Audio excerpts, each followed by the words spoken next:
ابو بکر کے سینے میں اہل بیت کی محبت دیکھیں. آج تو اللہ معافی دے لوگ امن کو خراب کرنے کے لیے، ماحول کو خراب کرنے کے لیے، شر پسندی پھیلانے کے لیے اس طرح کی باتیں کرتے ہیں کہ ابو بکر، عمر، عثمان اور اہل بیت کے درمیان میں محبتیں نہیں تھی، بڑا خوشگوار ماحول تھا ان کے درمیان میں، بڑی محبتیں تھی.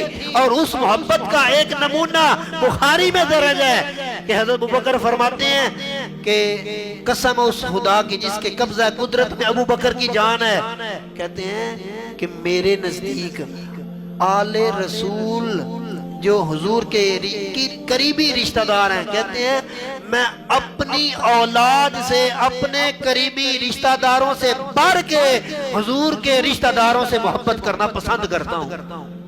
ابو بکر کہہ رہے ہیں کہ میں اپنے قریبی رشتہ داروں سے بڑھ کے جو حضور کے رشتہ دار ہیں ان سے محبت کرنا پسند کرتا ہوں، مجھے یہ محبوب ہے. تو میرے دوستوں، میرے بزرگوں، بتاؤ نا ذرا، کیا ابو بکر آل سے محبت کرتے ہیں کہ نہیں؟ صرف یہی نہیں بلکہ وہ عمر فاروق رضی اللہ تعالیٰ عنہ کا ایک واقعہ، ایک موقع پر حضرت عمر فاروق نے صحابہ کے بچوں میں کپڑے تقسیم کیے.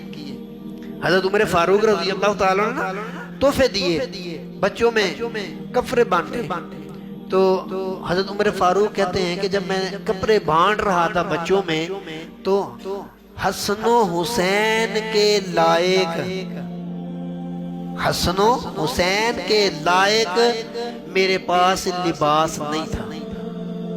عام بچوں میں لباس تقسیم کر دی ہے، لیکن جب باری حسن و حسین کی آتی ہے تو حضرت عمر فاروق کہتے ہیں کہ حسن و حسین کی شان اتنی ہے، یعنی کہ عمر فاروق نے بتایا کہ حسن و حسین عام بچوں جیسے نہیں ہے، اس لیے کہ عام بچوں کے پاس عام گھرانے ہیں، حسن و حسین کے پاس ماں بھی اعلیٰ ہے، باپ بھی اعلیٰ ہے، نانا بھی اعلیٰ ہے، گھرانہ بھی اعلیٰ ہے، نسبت بھی اعلیٰ ہے. تو حضرت عمر فاروق فرماتے ہیں کہ جب باری حسن و حسین کی آتی ہے، آپ کہتے ہیں کہ حسن و حسین کا مقام، حسن و حسین کی شان اتنی ہے کہ میرے پاس ان کے لائق کپڑے نہیں تھے.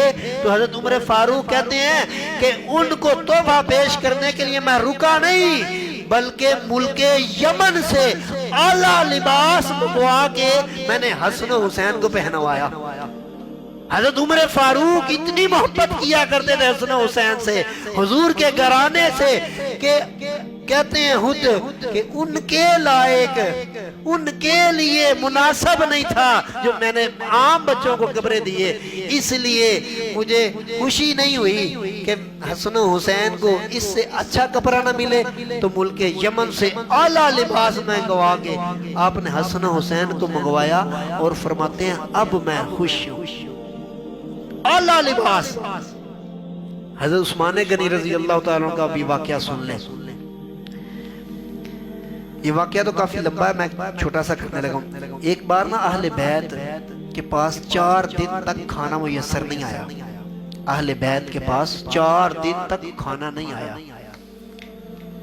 حضور علیہ السلام مسجد تشریف لے گئے، حضرت عثمان غنی گھر آ گئے تو آگے ام المومنین حضرت عائشہ صدیقہ رضی اللہ تعالیٰ عنہ سے حضور کا حال پوچھا. تو ام عائشہ صدیقہ رضی اللہ تعالیٰ عنہ نے حال بتایا. کہنے لگی کہ جی 4 دن ہو گئے کھانا میسر نہیں. حضرت عثمان غنی رضی اللہ تعالیٰ عنہ کی آنکھوں میں آنسو آ گئے کہ حضور کا گھرانہ اور 4 دن تک کھانا میسر نہیں. وہاں سے ہی واپس پلٹے تو کئی اونٹ گیہوں سے اور کھجوروں سے لدے ہوئے لا کے ام المومنین عائشہ صدیقہ رضی اللہ تعالیٰ عنہ کی خدمت میں پیش کیے. ایک بکرا بھی پیش کیا، 100 درہم بھی پیش کیے. اس لیے ان کے پاس یہ کافی مالدار تھے نا حضرت عثمان غنی رضی اللہ تعالیٰ عنہ، یہ ایمان لانے سے پہلے بھی مالدار تھے. تو کئی اونٹ گیہوں سے، یہ جو جوں ہوتے ہیں گیہوں سے اور کھجوروں سے لدے ہوئے لاگے آپ کی خدمت میں پیش کرتے ہیں. اور پھر خیال آتا ہے کہ یہ تو سارے کا سارا سامان کچا ہے، ان کو تو بھوک لگی ہوئی ہے، 4 دن کھانا میسر نہیں ہے. خیال دل میں یہ پیدا ہوا تو پھر وہاں سے واپس پلٹے اور پکا پکایا کھانا لا کے ام المومنین عائشہ صدیقہ کی خدمت میں پیش کرتے ہیں اور کہتے ہیں قبول فرمائیں۔ یہ اہل بیت کی محبت ابو بکر عمر عثمان کی نظر میں، ابو بکر بھی اہل بیت سے محبت کرتے رہے ہیں، عمر بھی اہل بیت سے محبت کرتے رہے ہیں، عثمان غنی رضی اللہ تعالیٰ عنہ بھی اہل بیت سے محبت کرتے رہے ہیں۔